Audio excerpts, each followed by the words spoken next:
요즘 제가 차를 타고 가면서 지나가는 수많은 차량들과 또 많은 사람들을 지켜볼 때, 이 많은 인류들 가운데서 하나님께서 누구를 영원히 살게 하실 수가 있겠는가 하는 그런 상념에 제가 사로잡히게 되고, 또 참 어떤 땐 마음속에 슬프고 씁쓸한 그런 감정을 제가 가지지 않을 수가 없습니다. 또 그 중에서 예수님을 열심히 믿다가 열심히 교회를 다니다가 영원히 살게 되지 못하면 얼마나 안타까울까? 참 억울하겠다. 이들을 누가 구원할 수 있을까? 어떻게 구원할 수 있을까? 하는 그런 생각에 가끔 제 마음 가운데 참 눈물겨운 생각을 하지 않을 수가 없습니다. 근데 전도하는 사람으로 살다 보니까 늘 보고 또 듣고 또 생각하는 것들이 이제 그런 일들을 중심으로 이루어지기 때문에 그 제 마음 가운데 정말 목자 없는 양처럼 이 방황하고 헤매는 그런 양떼 같은 사람들을 제가 보게 되는 것입니다. 예수님께서 이 땅에 계실 때에 아마 그런 심정으로 항상 인간들을 보셨겠다. 이제 그런 생각을 제가 가끔 하게 됩니다.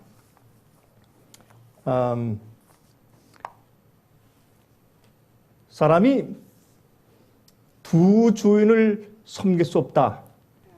그렇게 말씀하셨습니다. 성경에.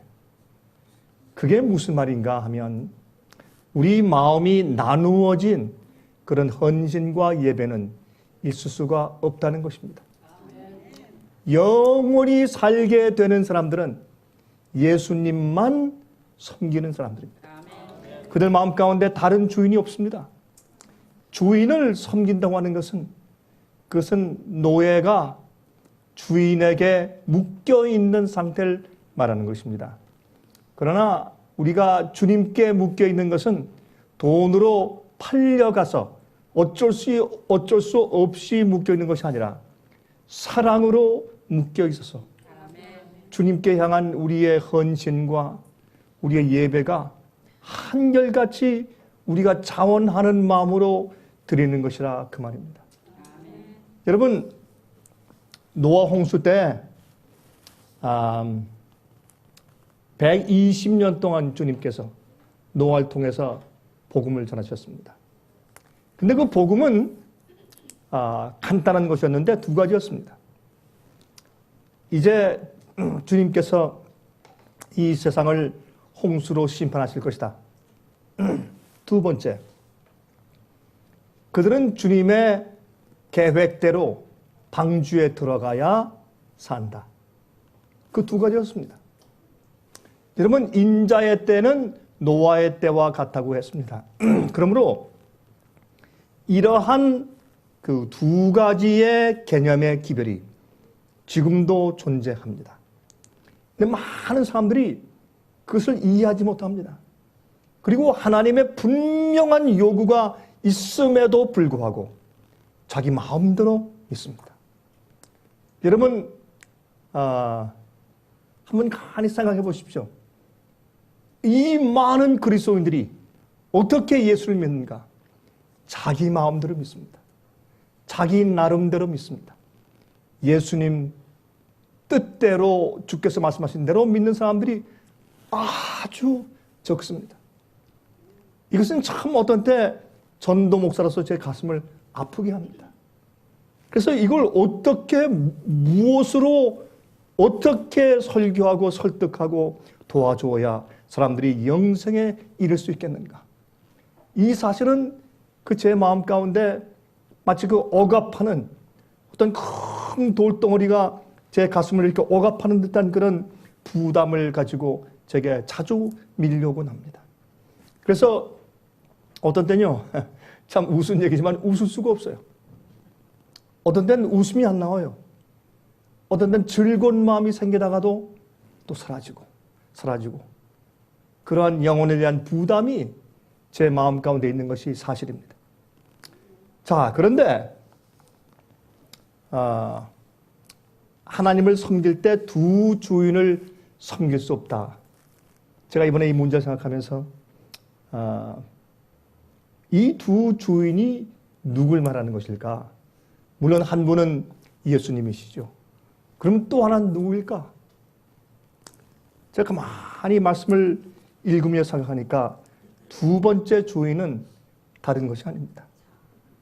재물일 수 있고 명예일 수 있고 또 자랑일 수 있고 많은 것이 있겠지만 그러나 그 모든 것들은 성경에는 재물과 주인을 주님을 함께 섬길 수 없다라고 표현되어 있지만 재물을 섬기는 자가 누굽니까?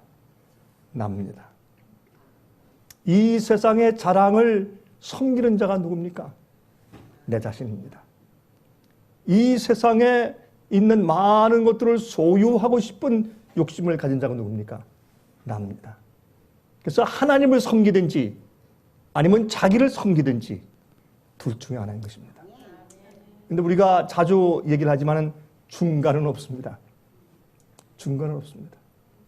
근데 많은 그리스도인들이 중간이 있는 줄로 알고 자기는 중간에 있다고 생각을 합니다. 또 많은 사람들은 내가 예수님을 부르기 때문에 내가 주님을 섬긴다고 생각을 합니다. 그러나 기회만 오면 자기를 섬기는 것입니다. 조금만 옆구리를 찌르면 금방 자기가 튀어나오는 것입니다. 예수님께 돌리는 영광을 자기에게 돌립니다. 그래서 사실은 우리가 이 문제에 대해서 오늘 좀 같이 깊이 생각을 해봐야 할 것입니다. 위기에 또 가만히 있다가 급할 때 튀어나오는 것은 예수님이 아니고 자기란 말입니다. 그래서 예수님이든지 아니면 자기든지 둘 중에 하나만 섬기는 것이지 그 중간은 있을 수가 없다는 말입니다. 자, 한번 이렇게만 생각을 해보죠. 우리가 사람들을 어떻게 평가합니까? 오늘은 제가 말씀드리는 얘기가 좀 무거울지 모릅니다. 대부분의 그리스도인들에게 이러한 얘기는 아주 부담스럽고 무거운 얘기입니다. 별로 듣기를 원치 않는 얘기들입니다. 이런 설교를 하면 교회에서 쫓겨나기 십상입니다. 교회에서 인기 있는 목사가 될 수 없습니다. 그 교회가 발전할 수가 없습니다. 교회가 성장할 수가 없습니다. 예수님께서 말씀하셨을 때 예수님은 이러하시기 때문에 십자가에 돌아가셨습니다. 왜 사람들이 예수님을 그렇게 미워했을까? 참 이상하잖아요. 여러분 성경을 읽으면서 그런 생각 안 들어가십니까? 이렇게 겸손하시고 이렇게 이타적이고 이렇게 깨끗하고 이렇게 의로운 분을 사람들은 어쩌면 그렇게 미워했을까? 예수님을 어쩌면 그렇게 증오하고 교회가 예수님을 붙잡아서 때리고 가시관을 씌우고 십자가에 못 박았을까? 이해가 안 되지 않습니까? 그렇죠? 우리는 그런 분을 우리가 본다면 우린 깊은 동정과 참 존경하는 마음과 아끼는 마음으로 우리가 대할 것 아닙니까? 그런데 그것이 아닙니다. 그 이유는 예수님의 존재 자체가 예수님이 살아계시고 숨쉬고 있는 그 존재 자체가 그들의 생애를 그들의 마음을 정죄하고 있었기 때문에 예수를 미워했습니다. 그들이 제사장들이었습니다. 바리새인들이었습니다. 율법사들이었습니다. 랍비들이었습니다. 그러나 예수님의 그들의 마음과 그들의 의도와 그들의 생활 방식과 그들의 영혼과 전혀 다른 깨끗하고 의롭고 거룩한 자가 존재한다는 그 자체가 그들을 정죄하는 것이었습니다. 그들은 그렇게 살지 못하기 때문에 그런 마음을 가지고 있지 못하기 때문에 정죄받는 것이었습니다. 예수님은 세상의 빛이었습니다. 하나님이 인간이 되어서 이 땅에 사신다면 어떤 분이셨을까라는 것을 보여주는 분이었습니다. 그래서 예수님을 보면서 그들은 무엇을 보았습니까? 하나님을 보았습니다. 자, 그런데 우리는 사람들을 어떻게 평가합니까? 이 질문으로 시작해 보는 것이죠. 우리는 서로 사람들을 어떻게 평가할까? 근데 하나님께서 우리 인간을 평가하시는 것과 전혀 다르거든요. 하나님께서는 참 contrite heart, 그렇죠? 회개하는, 통회하는 마음과 그 다음에 lowly heart, 겸손한 자와 함께 하신다 그랬습니다. 그러나 우리 인간들은 그런 자를 무시합니다. 그런 자를 인정하지 않습니다. 통회하는 마음과 겸손한 자를 절대로 인정하지 않습니다. 그것이 인간의 교육이고 우리가 그렇게 그러한 눈을 가지고 평가하도록 우리가 훈련받아 왔습니다. 그리스도인들은 아니지 않습니까? 마찬가지입니다. 교회에서는요, 마찬가지입니다. 목사들 사이에서는요, 마찬가지입니다. 이거는 이 세상의 교육이 그렇습니다. 그럼 가끔 제가 그런 얘기를 합니다. 젊은 사람들에게 신학교를 가지 마십시오. 그러면 아주 이상한 눈초리로 저를 쳐다보죠. 좀 정신이 나간 사람 이야기니까 그 얘기는 또 더 나가서 학교 보내지 마십시오. 될 수 있으면 아이들 학교 보내지 마십시오.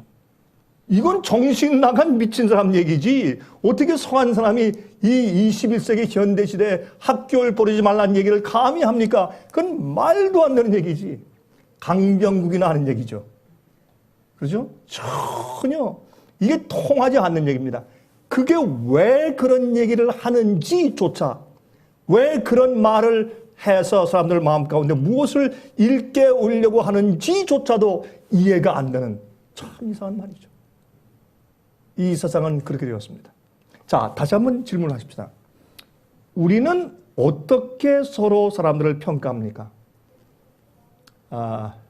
정말 아주 기본적인 얘기를 좀 해보죠. 그 사람이 무슨 차를 타고 다니느냐. 그렇죠? 그 사람이 무슨 학교를 나왔느냐. 어떤 집에 사느냐. 무슨 옷을 입고 있느냐. 또 그 사람들의 얼굴 생김새, 인물이 어떠하느냐.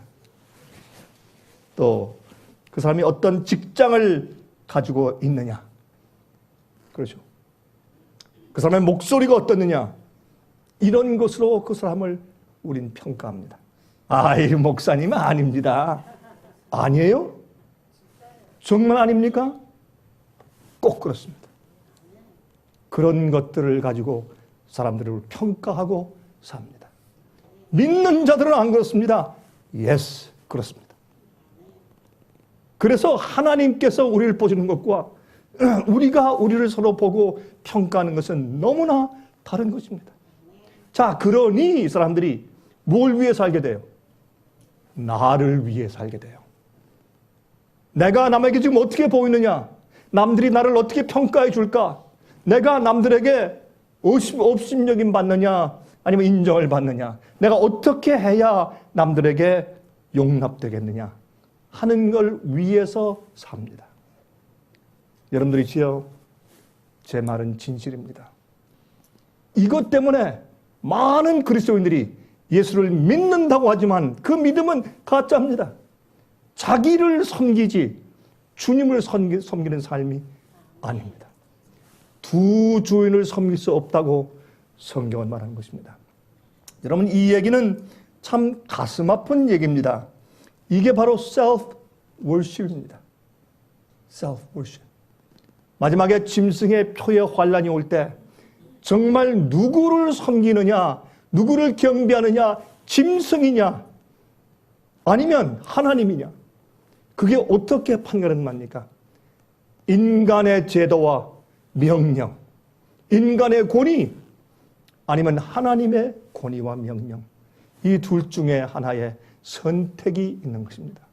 그때 많은 사람들이 인간의 권위를 선택하고 주님의 계명을 바꾸었을지라도 인간의 권위를 선택할 수밖에 없는 것은 그 사람들이 자기를 섬기는 두 주인 가운데 예수님이 아니라 조용하신 예수님, 여러분 사실 이렇게 한번 생각해 보세요. 이 땅에 계실 때 예수님과 하늘에 계신 예수님은 똑같은 분입니다. 항거하지 않으시고 번개불과 우레로 처리하고 심판하고 즉시 처형하지 않으시는 하나님. 조용하신 하나님. 가만히 참고 계시는 하나님. 오래 인내하신 하나님. 그 앞에 사람은 두려워하지 않는 것입니다. 그러나 인간은 금방 너 사고팔고 못해? 너 죽인다? 고문, 감옥, 사형. 누구 앞에 경배하게 될까요? 여러분이시여, 이것은 우리 믿는 그리스도인들이 한 번 다시 잘 짚고 생각해 보면서 지나가야 하는 것입니다. 우리가 사람들에게 업신여김 받을 때 그걸 어떻게 표현해야 될까요? 좀 내 마음을 건드리는 그런 취급을 받았을 때, 그런 말을 들었을 때, 누가 내 옆구리를 찔렀을 때, 그때 내가 어떠하느냐?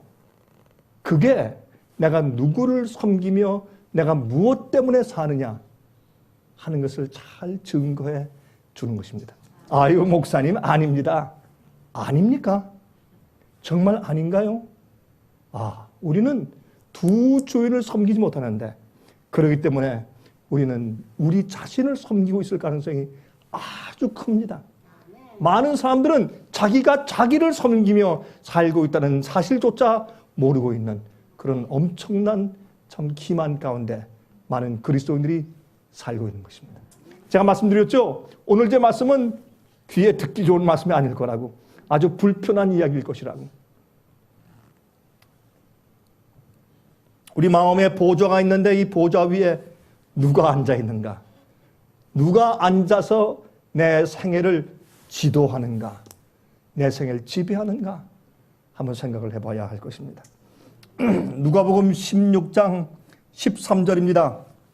누가복음 16장 13절에 집 하인이 두 주인을 섬길 수 없나니 혹 이를 미워하고 저를 사랑하거나 혹 이를 중히 여기고 저를 경히 여길 것임이니. 사람이 두 주인을 섬길 수 없다. 한 주인을 섬기면 다른 주인은 인정도 안 하고 경히 여기고, 그렇죠? 그렇게 할 것이기 때문에 두 주인을 한꺼번에 섬길 수가 없다. 예수께서 이 땅에 사실 때, 침례 요한이 이 땅에 살 때 누가 그들을 인정했습니까? 그 나사렛에서 온 그 사람, 나사렛에서 무슨 선한 것이 나오겠어? 침례 요한? 말도 안 되죠. 그 당시에 어느 믿는 자가 침례 요한을 인정했겠어요? 성령이 함께 계시는 그의 능력이 있는 미니스트리 이외에 누가 감히 그를 인정할 수 있었겠습니까? 왜 제가 학교를 보내지 말라는 얘기를 했는가? 오늘날 이 세상의 학교들은 자기를 섬기고 자기를 주인으로 만드는 법을 가르치는 곳이에요. 그래도 교육을 받고 공부해야 이 땅에서 살아남을 수 있지 않습니까? 그렇습니다. 그거 사실입니다. 사실인데 거기에 부수적으로 무엇을 반드시 해야 살아남냐면 자기를 섬기고 자기를 신으로 만드는 법을 잘 배워야 살아남는 것입니다. 그것이 그렇게 배워졌기 때문에 일상생활이나 신앙생활에도 자기가 주인입니다. 제가 말씀드렸죠. 오늘 제 설교는 여러분들 아주 불편하게 만들 것이라고. 그러나 사실인 걸 어떻게 합니까? 예수께서 이 땅에 오늘 우리 시대에 살고 있다면 믿는 자들이 누가 그를 인정할 것이며, 침례 요한이 우리와 함께 있다면 누가 그를 주님의 종으로 인정하겠습니까? 이거는 우리가 다시 한번 짚고 생각하고 지나가야 할 그런 문제인 것입니다. 그래서 오늘날 제가 청년들을 많이 보면 청년들의 고민을 보고, 또한 그들의 생애들 가운데 제가 무엇을 보느냐 하면 그들이 자기를 섬기며 살 수밖에 없는 그런 세상에 사는 것을 제가 보면서 한탄하고, 참 우리 요즘의 젊은 사람들에게 제가 죄송해요. 참 미안합니다. 이런 세상에 태어나서 저렇게 살다 보니까 어떻게 구원을 얻을 수 있겠는가 말이에요. 예? 이런 사회에서 저런 교육을 받으며 살았는데 어떻게 영원히 살게 될 수 있겠느냐. 제 가슴이 아픈 겁니다. 야, 이거 어떻게 하면 좋으냐. 어떤 파격적인 일이 생겨야 돼요. 그래서 회개해도 그냥 보통 회개 가지고는 안 돼요. 자기를 쳐서 죽이고 하나님만 섬기는 새로운 놀라운 개혁이 생기기 전까지 아무도 세상에서 구원받을 자가 없을 것입니다. 근데 여러분들 아멘 하시는 분이 다 있네, 이런 얘기에. 여러분들도 참 좀 희한한 사람들입니다. 이런 얘기를 들으면 여러분들이 도무지 저건 말도 안 된다는 생각을 하셔야 될지 모르겠는데, 여기 또 이 얘기에도 아멘 하는 분이 계시네. 참 심각한 얘기입니다. 누가 과연 구원받을 수 있을까? 그러니까 사람들이 생각하기를 구원을 그렇게 높이 이렇게 카트라인을 올려놓으니까 어려운 것이죠. 그래서 가짜 복음이 판을 치고 그렇게 인기가 있는 것입니다. 제가 오늘 오면서 들은 찬송 가운데 하나가 차 속에서 구주와 함께 나 죽었으니 구주와 함께 살았도다. 구주와 함께 나 죽었으니. 그 찬송을 들었는데 깊이 마음 가운데 감동이 생겨요. 영광의 기약이 이루도록 시시때도록 주만 바라봅니다. 예수님의 약속이 있어요. 제가 많이 보면 예수께서 다시 재림하시기 하시는 그 재림에 놀라운 약속이 있습니다. 근데 그 약속 전에 사람들을 회개시키는 큰 부흥운동이 한번 약속되어 있어요. 그것이 이루어져야 그래도 구원 얻는 자들이 생겨요. 그래야 소스라치게 자기의 입장에서 깨어나서 구원받는 자들이 생기게 되어 있어요. 오늘날 이 세상은 바벨론에 깊이 빠져서 사람들이 자기가 어떠한 신앙생활을 하고 있는지조차 몰라요. 참 어려운 세상에 살고 있습니다. 제가 한 번은 제가 이렇게 기도했습니다. 주님이시여, 이런 입장에서는 하나님, 솔직히 누가 구원받을 수 있겠습니까? 하나님, 누가 과연 구원받을 수 있겠습니까? 전부 다 스스로 속고 살고 있는데, 자기를 섬기면서 하나님을 섬긴다고 기만하며 살고 있는데, 정말 주께서 말씀하신 있는 그 말씀을 그대로 적용시킨다면 정말 예수님만 섬기고 두 주인을 섬기지 않는 그런 사람들이 너무나 적은 세상에 살고 있는데, 누가 주님이시여 구원받겠습니까? 특별히 파벌에서 싸우는 사람들이나 아니면 조금만 하면 성질을 부리거나 아니면 문제를 일으키거나 아니면 참 그런 거 있잖아요. 더 이상 표현하지 않아도 되죠. 그런 모습들을 제가 자주 보지 않습니까? 근데 참 사람들이 말해요. 굉장히 믿음이 있고 신앙심이 있고 굉장히 부드럽고 좋은 사람 같은데 어떤 위기에 딱 처하면 이 사람이 마귀로 돌변해요. 얼굴 표정이 싹 바뀌어요. 여러분, 저는 많은 사람들을 대하며 살기 때문에 또 많은 사람들에게 복음을 전하는 사람이기 때문에 그러한 사람들의 변형되는 모습, 예수님께서 변화산에 올라가셔서 갑자기 영광의 광채의 옷으로 확 변화되었는데 그런 모습으로 변화되는 것을 본다면 얼마나 기쁘겠어요. 참 좋지 않겠어요? 야, 저 집사님 갑자기 얼굴에서 광채가 난다 이러면 얼마나 기쁘겠어요. 야, 저분 참 갑자기 그 얼굴에 예수님의 미소가 있네 이런 모습을 자주 본다면 얼마나 기쁘겠냐 말이에요. 근데 그게 아니라 살쭉하는 모습, 삐치는 모습. 참 어렵습니다. 어떤 데 보면 정말 이 사람이 갑자기 얼굴이 마귀의 얼굴로 변하는 것을 저는 보는 것입니다. 그렇게 겸비하고 나긋나긋하는 사람이 갑자기 얼굴이 아주 칼날처럼 냉정해지면서 변하는 모습을 저는 자주 보는 것입니다. 그럴 때 제 가슴이 아픈 것입니다. 왜 그럴까? 왜 그럴까? 자기 자신이 건드려졌을 때 가만히 있지 못하는 겁니다. 누구를 섬기는 것입니까? 아마 이렇게 여러분께서 황해하실지 모릅니다. 사람이 무슨 뭐 돌부처입니까? 지렁이도 밟으면 꿈틀하지. 제가 그걸 말하는 게 아닙니다. 사람은 자기를 섬기며 살고 있습니다. 내가 올바로 평가되지 않으면 못 견디기 때문에 그래서 어떻게 해요? 자기를 먼저 잘 가다듬어 자기를 섬겨야 합니다. 내가 올바른 주인이 되어서 서야 합니다. 이것 때문에 죄의 시작이 있는 것입니다. 루스벨은 그래서 마귀가 되고 사탄이 되었습니다. 여러분 제가 말씀드리지 않습니까? 오늘 제 설교는 여러분의 마음을 아주 불편하게 만들 것이라고. 예수께서 이 땅에 계실 때 침례요한이 말했을 때 바로 이런 얘기를 하신 겁니다. 그러니까 그 당시에 있는 믿는 자들이 도무지 이해가 안 되는 그런 얘기였습니다.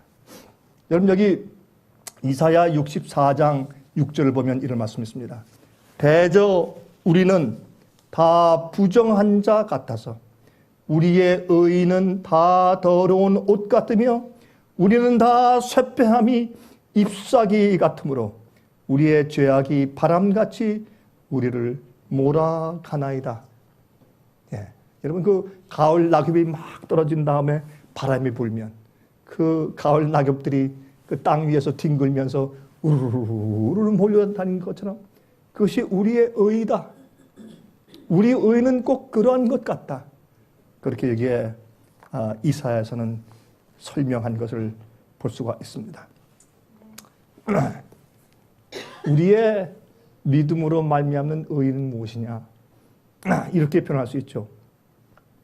우리의 의를 땅의 티끌 속에 묻어버리고 우리가 할 수 없는 그 일을 하나님께서 하시도록 하는 것이 믿음으로 말미암아 의롭게 되는 것입니다.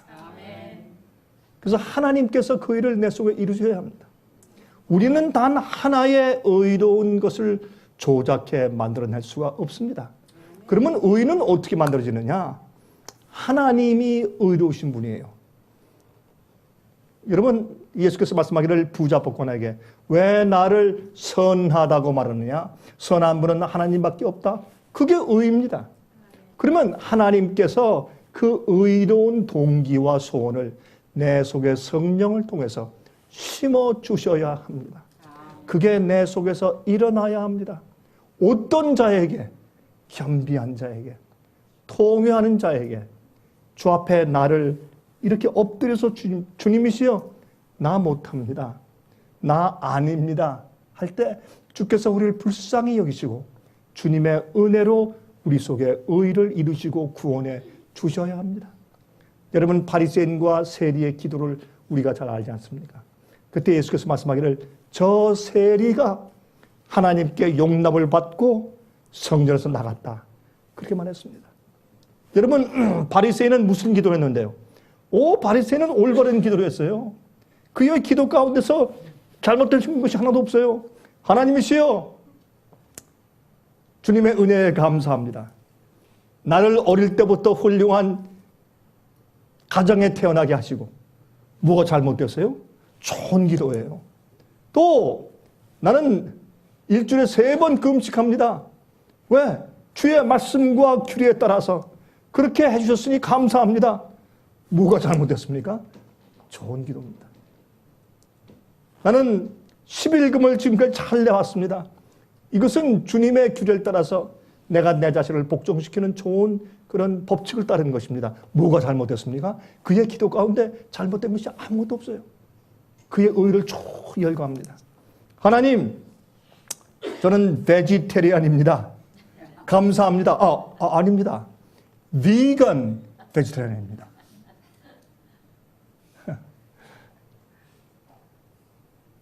잘못된 게 아무것도 없습니다. 하나님 감사합니다. 나는 저 세리처럼 맨날 돈이나 울고 먹고 그렇게 생활하지 않게 나를 보호하시고 축복하신 것을 감사합니다. 잘못된 게 하나도 없는 의로운 기도입니다. 그러나 자기를 모르는 기도였습니다. 성전에 들어오자 감히 앞쪽으로 나가지 못하고 뒤에서 하나님이시여 나는 죄인입니다. 나를 불쌍히 여기십시오. 하는 세리의 기도를 들으시고 예수께서 저 사람의 기도가 하나님께 상달되었다고 말씀했습니다. 이게 무엇을 의미하는 것인지, 무엇을 말하는 것인지,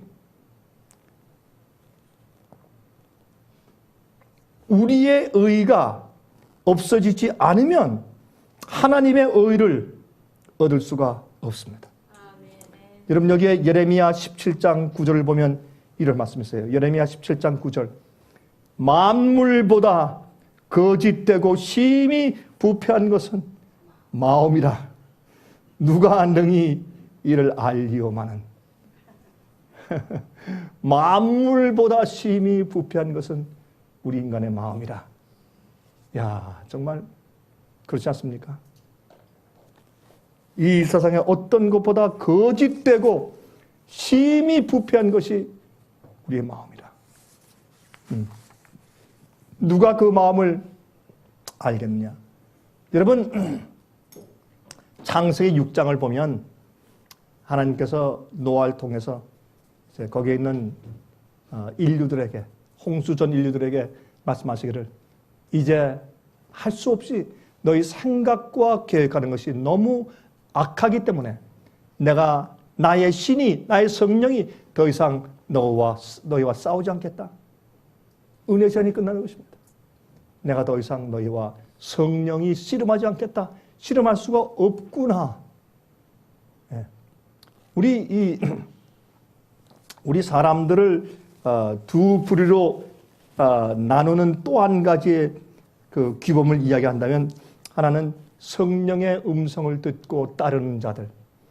성령이 아무리 말씀해도 들을 수 없거나 아니면 듣지 않으려고 마음이 완악해진 자들. 이렇게 두 부류의 사람들로 나눌 수 있겠죠. 그렇죠? 그래서 여러분들이 이런 일에 주의하셔야 합니다. 여러분이 기분 나쁠 때, 속상할 때, 삐칠 때, 예? 마음이 분내어 돌아서려고 할 때, 여러분이 그렇게 되는 이유가 무엇인가? 왜 그러한가? 그걸 생각해 보셔야 합니다. 바로 그 시점이 여러분이 누구를 섬기고 있는가를 여러분에게 알려주는 성령의 음성입니다. 여러분 제 얘기를 잘 들으셔야 합니다. 여러분들이 삐치거나 속상하거나 마음이 분노하거나 마음이 어그러질 때에 왜 그러한가? 그 이유가 어디에 있는가? 예수님께서 이 땅에 사실 때 인간적인 그런 문제 때문에 예수님께서는 한 번도 마음이 상하신 적이 없었습니다. 예수님께서 마음이 상하신 것은 인간이 죄를 짓고 죄를 짓는 일에 너무 익숙해진 것 때문에 예수님은 마음이 아프시고 상하셨습니다. 그거 이외에 예수께서 잘못 평가되거나 잘못 취급을 받았기 때문에 속상해 하신 일이 한 번도 없으셨습니다. 그것이 하나님의 마음입니다. 그것을 우리 인간들은 모르는 겁니다. 많은 민자들도 그걸 모르는 겁니다. 이거를 어떤 때 제가 보면서 이걸 어떻게 하면 좋을까? 어떻게 해야 사람들이 구원받을 수 있을까? 그러니까 하나님께서 이 세상을 뒤집어 엎는 놀라운 마지막 큰 전도 사업과 부흥과 계획을 한번 일으키셔야 사람들을 정말 다 솎아내고 구원받을 자를 골라내시면서 인칠 때 딱 인을 치시고 이 땅에 오실 텐데 그 일을 못 하시는 겁니다. 예수를 닮은 자들이 너무나 없기 때문에 예수를 닮은 자들이 없으니까 그와 같은 성령의 능력을 가진 자들이 생기기가 참 어려운 때가 되었다 그 말입니다. 전 그래서 주 앞에 제가 자주 기도합니다. 주님이시여 빨리 추수꾼들을 보내셔서 이 사업을 맞춰주시고 영광의 기약을 빨리 이루어 주셔야 합니다. 주님 빨리 오셔야 합니다. 어느 때까지 이 세상이 이런 식으로 계속하겠습니까? 이런 식으로 계속하면 안 됩니다. 다 죽습니다. 누가 과연 구원받을 수 있겠습니까? 믿는 자고 믿지 않는 자들이고 다 스스로 기만 가운데 빠져 살고 있는데 누가 과연 구원받을 수 있겠습니까? 다 사실 깊이 동기를 따져보면 자기의 영광과 자기의 자랑을 위해 살고 있고 자기를 섬기며 살고 있고 자기가 주인이고 자기가 신인데 자기가 하나님인데 누가 구원을 받을 수 있겠습니까? 주님이시여. 이것이 제 기도입니다. 정신 나간 사람 기도죠. 말도 안 되죠. 용기를 주는 기도를 해야죠. 여러분 그러나 실상이 그러합니다. 어떻게 하면 좋겠습니까? 이 세상. 이 교회를 어떻게 하면 좋겠습니까? 이 믿는다고 하는 사람들을 어떻게 해야 되겠느냐 말입니다. 여러분 예수님만 섬기는 자들이 빨리 생기지 않으면 큰일입니다. 이 세상은 정말 큰일입니다. 정말 그 노아 홍수 시대에 노아의 식구짝이 날 것 같습니다. 8명만 방주에 들어가는 그런 기가 막힌 현상이 생길지도 모르겠어요. 오죽하면 예수님께서 인자가 올 때 노아의 때와 같겠다고 말씀을 하셨느냐 말입니다. 그렇죠? 그래서 제 마음 가운데 그런 통탄한 마음이 생기는 것을 제가 금할 길이 없습니다. 그래서 예수님께서 창세기 6장에 이제 나의 씨는 더 이상 인간들과 씨름하지 않겠다. 이제 그들의 육체가 120년 될 것이라. 이제 그렇게 말씀을 하시고 은혜 시간을 다 드신 것을 우리가 성경에서 읽습니다. 근데 120년을 주셨는데 그 결과가 무엇이었습니까? 참 가슴 아픈 결과입니다. 그런 일이 우리 시대에는 생기지 말아야 합니다. 그렇기 때문에 우리는 복음을 전하기 위해서 최선을 다하는 것이죠. 하나님께 대한 오해를 풀어드리고 올바른 복음을 전하기 위해서 이렇게 애를 쓰고 이렇게 정말 노력하는 것입니다. 그래도 감사한 것은 성경에 보니까 14만 4천이라는 숫자가 있더라고요. 저는 어떤 때 그 말씀을 읽으면서 제 마음 가운데 위로를 받습니다. 아, 14만 4천은 있겠구나. 아, 그렇다. 주님께서 마지막 시대에 큰 놀라운 역사를 행하실 것이구나. 주님 빨리 그 일을 이루셔야 합니다. 하는 생각을 제가 자주 하게 되는 것입니다. 여기에 예레미야 9장 23절 24절에 이렇게 말씀했습니다. 여호와께서 이같이 말씀하시되 지혜로운 자는 그 지혜를 자랑치 말라. 용사는 그 용맹을 자랑치 말라. 부자는 그 부함을 자랑치 말라. 자랑하는 자는 이것으로 자랑할지니 곧 명철하여 나를 아는 것과 나 여호와는 인애와 공평과 정직을 땅에 행하는 자인 줄 깨닫는 것이라. 나는 이 일을 기뻐하노라. 여호와의 일이니라. 우리는요 주 앞에 자랑할 것이 아무것도 없어요. 우리가 자랑할 수 있는 것이 아무것도 없어요. 이게 우리가 무엇을 이루어 놓았다고 해서 우리가 자랑할 것이 없는 것이, 여기에 우리가 자랑하는 것은 하나님에 대한 명철, 그건 지혜예요. 하나님의 의도와 주님의 뜻과 진리를 깨닫고 아는 명철이 있는 것과 또한 하나님의 품성을 아는 것이에요. 여호와는 인애와 공평과 정직을 땅에 행하는 자인 줄을 깨닫는 것이라. 아, 내가 하나님의 뜻을 알았구나. 주님의 진리를 알게 됐구나. 감사합니다. 그것 이외에는 우리가 자랑할 것이 아무것도 없다. 그렇게 말씀했어요.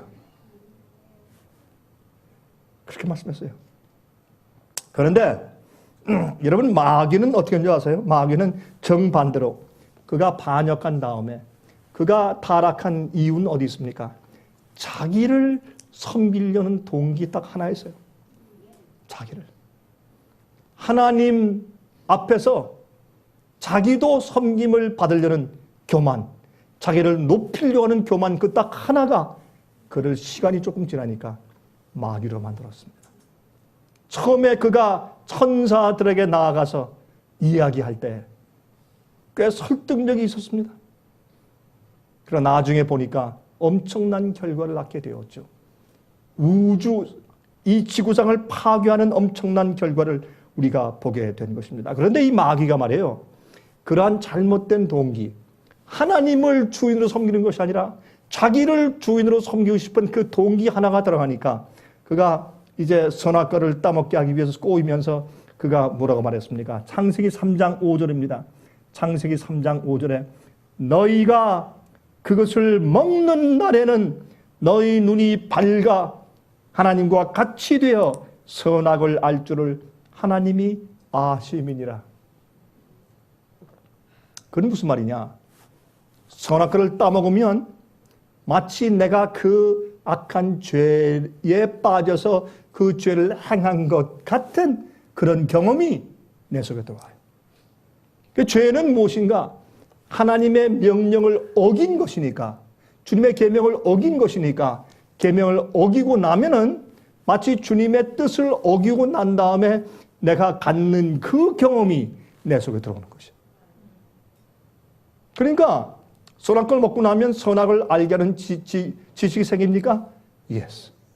주님의 계명과 뜻을 어기면 그렇게 해서 지금 내가 간단한 계명을 어겨도 그것이 저 뒤에 가서 어떤 결과를 초래할지에 대한 그 경험적인 지식이 내 속에 들어와 버리는 것입니다. 이게 선악과를 따먹었을 때 두려운 결과인 것입니다. 이것이 마귀의 꼬임입니다. 그런데 우리 사람이 죽으면, 여러분 우리 장례식 때 많이 배운 자나 못 배운 자나 또 많이 가진 자나 못 가진 자나, 어떤 사람은 이 장례식에 가보니까 장례식의 그 관이 진짜 손금은 아니지만은 금으로 도색을 하는 것 같아요. 그리고 청동, 구리, 정말 비싸고 좋은 그런 관을 만들어서 이제 사람을 관에 넣고 묻습니다. 그러면 참 비싼 관이죠. 그런데 그 다음은 무엇입니까? 아무것도 아닙니다. 우리가 이룬 것, 내가 행하던 모든 것들이 하루아침에 다 우리 도모가 사라져버린 것입니다. 그래서 그 결과는 아무것도 아닙니다. 그래서 우리는 아무것도 아니다 라고 고백하는 것입니다. 왜냐하면 하나님은 영원히 존재하시고 회전하는 그림자도 없어요. 주님께서 말씀하시는 것은 그 자체가 창조의 능력이고 행하시는 모든 것은 법칙이며 주님은 영원히 존재하시기 때문에 하나님은 all in all, 모든 것의 전부이십니다. 근데 우리는 아무것도 아니에요. 왜? 다 한 것도 사라지면 없어지기 때문에. 이것이 불멸의 존재와 불멸의 존재가 아닌 차이인 것입니다. 우리 그것을 한번 깊이 생각을 좀 해봐야 할 것입니다. 그러면 영원히 존재하게 될 자들은 어떤 자들일까? 누가 앞으로 영원히 존재하게 될 것인가? 여러분, 이런 걸 생각하면서 사람들은요, 이렇게 말을 하면 하늘이 어떻습니까? 아주 지루한 곳이 되죠. 재미없는 곳이 되고 내가 성취할 것이 아무것도 없는 곳이 되는 것 같아요. 그리고 어떻게 해요? 재미가 없어요. 사람들은 이 세상에 살면서 왜 재미있는 줄 아십니까? 내가 무엇을 이루고 내가 인정받고 내가 좋은 평가를 받고, 그렇죠? 여러분, 제가 말씀드렸죠? 오늘 제 설교는 이런 마음을 아주 불편하게 할 것이라고. 우리 자녀가 잘 되고 우리 좋은 집에 또 이사 갔고, 예? 비즈니스에 이익을 많이 남겼고, 또 내 재주가 있어서 사람들에게 인정을 받고, 그래야 재미가 있어요. 그렇지 못하면 재미가 없어요. 그런데 예수님은 어디에서 재미를 얻으셨는가? 사람들을 구원하고, 불쌍하고 나약한 자들을 도와주고, 하나님의 아버지의 뜻을 알려주고, 악한 길에서 돌이키게 하고, 그런 일로 예수님의 생애에 기쁨과 즐거움과 재미가 있으셨어요. 왜 많은 그리스도인들이 전도하지 않는가? 그게 문제예요. 자기 사는 생애에 재미가 다른 데가 있어요. 그런 데는 재미가 없어요, 별로. 여러분, 시대의 소망이라는 그런 책을 읽으면서 예수님의 투쟁의 시기, 유년식이라는 그런 어릴 때의 예수님의 생애에 대해서 설명한 그런 장면들을 읽어보면 참 우리가 눈물이 없으면 그 장면들을 읽을 수가 없어요. 예수님이 이러한 분이셨구나. 아주 그 마음속 깊이 밑바닥부터 그런 분이었어요. 그런데 오늘날 이 세상에서 우리가 훈련받고 우리가 교육받아온 것은 그런 것이 아닙니다. 우리는 자기 성취, 자기의 발전, 그렇죠? 자기의 인정, 이런 것이 생겨야 재미가 있어요. 즐겁고. 자, 이걸 우리가 어떻게 이해해야 될까? 어떻게 요즘의 젊은이들이 어떻게 이런 것을 이해하고 그들이 성장할 수 있을까? 너무나 어두운 세상에 우리가 살고 있는 것이에요.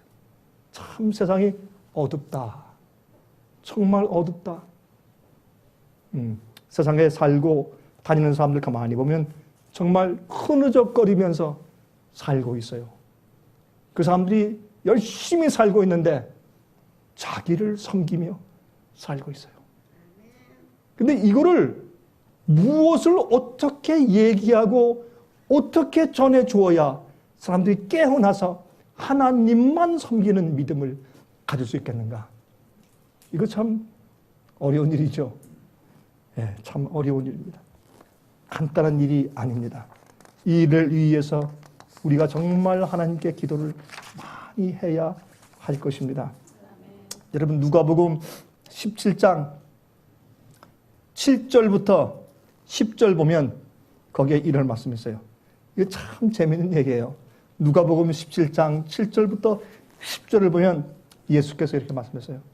너희 중에 위계 밭을 갈거나 양을 치거나 하는 종이 있어 밭에서 돌아오면 저더러 곧 와 앉아서 먹으라 할 자가 있느냐? 양치는 종이 있고 아니면 밭에 일하는 농부 종이 있습니다. 그들이 돌아왔을 때 주인이 아유 자네 수고했나 땀 좀 닦아 올라오게 같이 식사를 먼저 하자. 이렇게 하는 주인이 있느냐? 없다. 이게 그런 얘기예요. 시큰 일하고 떼앞볕에서 애를 많이 쓰고 기진맥진하고 배고프고 말이죠. 땀 흘리고 그리고 들어왔는데 주인이 일로 와. 물 좀 떠와. 내 발 좀 씻어. 그리고 저 뭐 좀 해와라. 장작을 패라. 그렇게 하지 않겠느냐. 그런 말이에요. 그 다음에 도리어 저더러 내 먹을 것을 예비하고 띠를 띠고 나의 먹고 마시는 동안에 수종 들고 너는 그 후에 먹고 마시라 하지 않겠느냐. 너 빨리 가서 좀 앞치마 좀 두르고 가서 이거 좀 준비해 가지고 와. 나 배고프다. 이렇게 하지 않겠느냐. 명한 대로 하였다고 종에게 살해하겠느냐. 수고했다. 자, 한 2냥 내가 오늘 더 줄까? 그렇게 하는 주인이 어디 있느냐. 명한 대로 하겠다고 종에게 살해하겠느냐. 이와 같이 너희도 명령받은 것을 다 행한 후에 이르기를 우리는 무슨 종이라?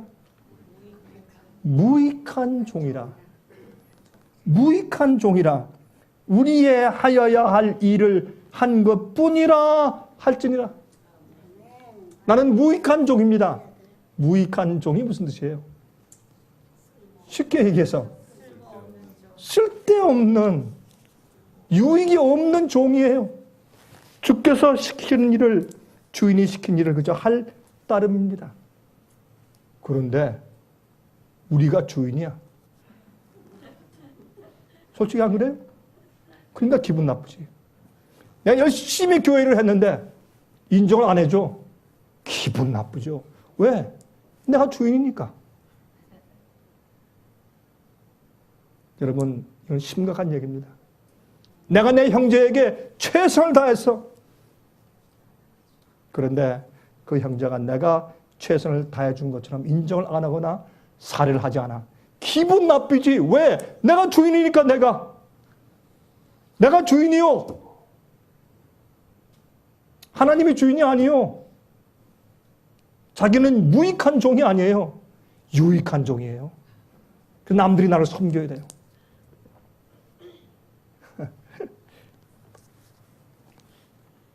여러분, 이 시에 제가 오늘 이 설교를 들으는 이유는 우리가 이 문제에 대해서 좀 더 깨끗하게 깨어나야 할 필요가 있기 때문에 이 말씀을 드리는 것입니다. 아멘. 빨리 성령이 오셔야 되고, 아멘. 빨리 큰 소리 외침이 전파되어야 하며, 빨리 세상이 뒤집어지는 놀라운 마지막 한 번의 전도의 기회가 우리한테 와야 합니다. 아멘. 그래야 끝나지 않겠습니까? 우리가 하늘 가든지 가지 못하든지 그건 사실은 크게 중요한 것이 아니에요. 저는 그렇게 생각합니다. 아니, 목사로서 그렇게 말할 수 있는가? 예, 그렇습니다. 저는요, 우리가 구원받고 구원받지 않는 것은 그렇게 크게 중요한 것이 아닙니다. 내가 하늘 가고 가지 않는 것은 그렇게 중요한 것이 아니에요. 중요한 것은 뭐냐면 빨리 지구의 죄의 역사가 끝나야 되는 것입니다. 더 이상 슬픔이 없어야 되고, 더 이상 고통이 없어야 합니다. 더 이상 전쟁이 없어야 합니다. 여러분, 어제는 오클라호마에서 또 토네도가 또 왔어요. 여러 사람들이 죽고 부상당하고 또 큰 폭풍이 불었어요. 여러분, 오클라호마에 있는 모어시에는 여러분 아시지만 1991년도에 큰 토네도가 와가지고 정말 큰 재난을 받았어요. 그런데 올해 또 왔어요. 바로 그곳에. 이 폭풍이 오는데 그 폭풍의 그 지름이 2마일이에요. 2마일짜리 토네도는요, 이거는 상상을 못하는 거예요. 2마일짜리 두께 토네도가 돌면서 회오리 바람이 지나가니까 그냥 싹 쓸어간 거예요. 여러분이시요, 왜 이런 일들이 계속되어야 합니까? 왜 이렇게 슬픈 일이 계속되어야 합니까? 왜 이렇게 처참한 일들이 계속되어야 합니까? 많은 사람이 구원받든지 받지 않든지 인간의 이 고통과 슬픔은 빨리 끝나야 합니다. 아멘. 그리고 예수님 빨리 오셔야 합니다. 아멘. 저는 그렇습니다. 저는 예수님이 빨리 오시는 것이 제 인생의 목적이고 제 소원입니다. 아멘. 예수님 빨리 오셔야 합니다. 그 일을 위해서 저는 최선을 다해서 일하고 있고 이것을 위해서 기도하고 있습니다. 아멘. 우리가 왜 이렇게 전도 활동을 하고 있느냐? 그것밖에는 아닌 것입니다. 그것밖에는 없는 것입니다. 그런데 뭐가 자꾸 걸리느냐 하면 사람들이 걸려, 사람들이. 이 사람들이요, 참 사람들이 어려워요. 신경을 쓰면 사람들을 신경을 써야 돼. 그러니 하나님께서 얼마나 힘드시겠습니까? 그래서 사실은 예수님께서 신뢰할 수 있는 자, 큰 일 시킨 다음에 돌아와도 너 이거 또 안 했어, 저것도 다시 또 해, 앞치마 빨리 두르고 와야지, 이렇게 해도 예, 주인님 그렇게 하겠습니다. 다 일을 다 한 다음에 참 투덜거리면서 참 주인님이 너무하다, 날 이렇게 부려먹고도 오늘 잠도 잘 못하게 날 이렇게 정말 어렵게 만드시는가? 그런 자가 아니라 주인이요, 무익한 종입니다. 내가 할 일은 주께서 말씀하시는 것을 하는 것뿐입니다. 아멘. 또 다른 일 없습니까? 주인이시오. 자기를 섬기는 사람이 아니고 자기가 주인이 아니라 예수님이 주인입니다. 아멘. 예수님을 섬기는 일에서 기쁨과 즐거움을 얻는 것입니다. 아멘. 주님의 일을 하는 그 자체 속에서 보람을 느끼는 것입니다. 그런데 사람의 인정을 받지 못하면 우리는 어떻습니까? 재미가 없어요. 보람도 없고. 그러므로 아까 말씀드렸지만 많은 믿는 자들이 하늘에 가면 재미가 없어요. 그러니까 주님께서 데려가실 수가 없어요. 가면 지루해. 재미가 없어. 거기에는 서로 봉사하고 섬기고 주님을 찬양하는 일밖에 없어요. 영혼들로 우리가 발전하지만은 그러나 주님을 아는 일에서 발전하는 것이에요. 전혀 성도들이 갖는 기쁨은 전혀 다른 종류의 기쁨일 것이기 때문에 그렇습니다. 두 주인을 섬길 수가 없습니다. 두 주인을 섬길 수가 없습니다. 우리는 무익한 종이라 우리의 하여야 할 일을 한 것뿐입니다. 그러면서도 기쁠 수 있는 이것이 참된 겸손 같습니다. 이번에 제가 미국인들이 하는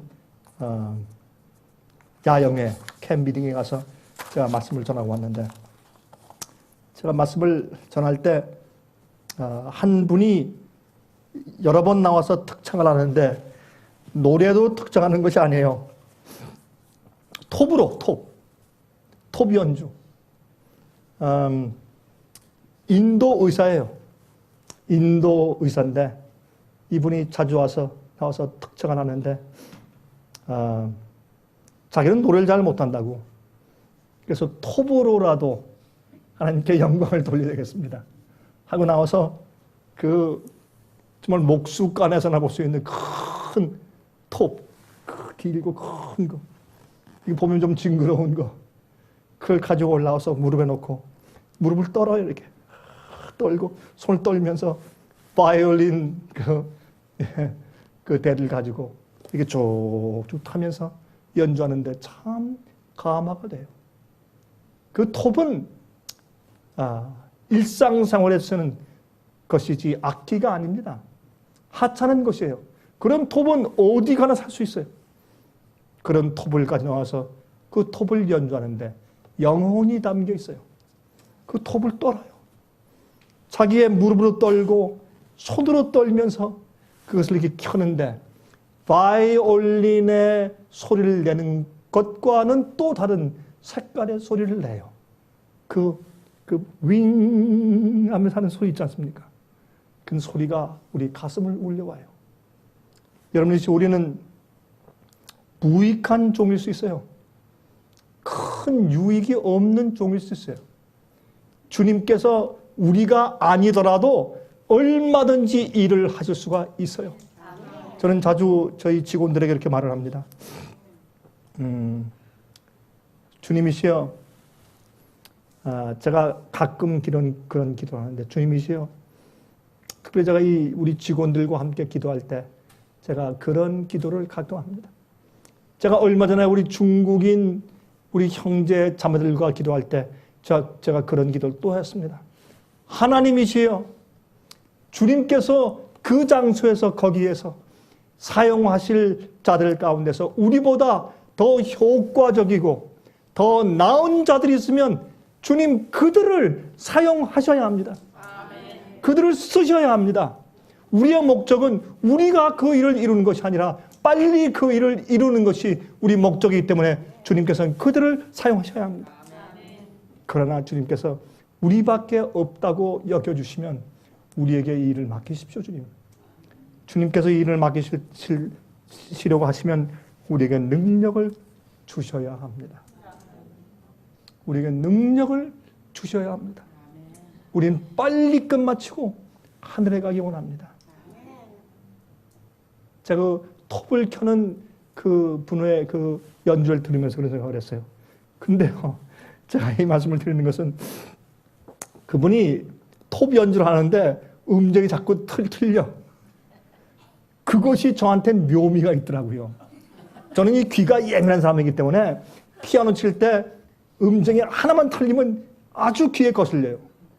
노래 부를 때 누가 플랫이 되거나 샵이 되거나 조금 음정이 틀리면 아주 제 귀에 거슬려요. 저는 어릴 때부터 그렇게 훈련받았기 때문에 저는 정확한 음을 내고 정확한 화음이 안 생기면 차라리 불협화음으로 화음이 되면 괜찮죠. 의도적으로. 그거 말고 잘못된 음정이 나거나 잘못된 악기의 음정이 들어가면 저는 귀가 거슬리는 사람이에요. 꽤 음악적으로 좀 예민한 귀를 제가 가지고 있는 것이죠. 그런데 이 인도 오사가 톱 연주를 하는데 이렇게 할 때 끝에 가서 계속 샵이야. 계속 음정이 올라가. 그래서 제가 귀에 거슬리지만은 그러나 제가 그 사람의 감정을 들으면서 제가 감동했어요. 감정을 들으면서. 우리는 무익한 종이에요. 여러분이 해놓은 게 뭐가 있어요? 솔직히. 제가 해놓은 게 뭐가 있느냐고. 우리가 주님께 유익을 드릴 것이 무엇이 있느냐고요, 지금. 우리가 무엇을 주 앞에 드릴 수 있어요? 우리가 아니고도 얼마든지 주님께서 하실 수 있는 것이에요. 그래서 우리는 무익한 종입니다. 주님께서 써주신 것만 감사합니다. 이런 마음을 가지고 살면 내가 남에게 100만 금을 주었든지 내가 남을 위해서 한 달 동안 밤잠을 못 자고 일을 해 주었든지 아니면 내가 교회에서 어떤 일이든지 복음사를 그렇게 많이 했는데 사람들이 나를 업신여기거나 아니면 나한테 창피를 주었다고 해서 우리 마음 가운데 살쭉거리는 일이 생길 수 있을까요? 아닙니다. 나는 무익한 종입니다. 이렇게 할 수 있는 특권을 얻은 것만도 감사합니다. 이거를 배우지 못하기 때문에 자기가 주인이니까 성령이 없는 겁니다. 이게 제가 이렇게 말씀드린 이유는 빨리 우리가 성령을 받고 빨리 하늘을 가야 합니다. 빨리 세상의 복음사를 마쳐야 합니다. 이 일을 이루지 못하면 우리는 이 땅에 살고 있는 존재 목적이 없는 겁니다. 여러분들이시여, 제가 오늘 여러분들을 탓하는 이야기가 아닙니다. 여러분을 책망하는 이야기도 더욱더 아닙니다. 제가 말씀드리는 것은 뭐냐면 빨리 예수님 오시게 해야 된다는 이야기입니다. 그 일을 우리가 이루지 못하면 우리가 우리 자신을 주인으로 삼고 내 마음의 보좌 위에 나를 딱 앉혀놓고 있는 한 우리는 그 일을 이룰 수 없습니다.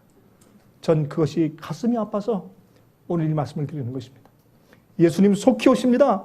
아무리 봐도 이 세상은 오래갈 수가 없습니다. 이러한 긴급한 때 참으로 예수님만 섬기는 그런 사람들 되시기를 간절하게 기원합니다. 자비하신 하늘에 계신 우리 아버지 하나님이시여, 정말 주께서 말씀하신 것처럼 우리는 무익한 종들입니다.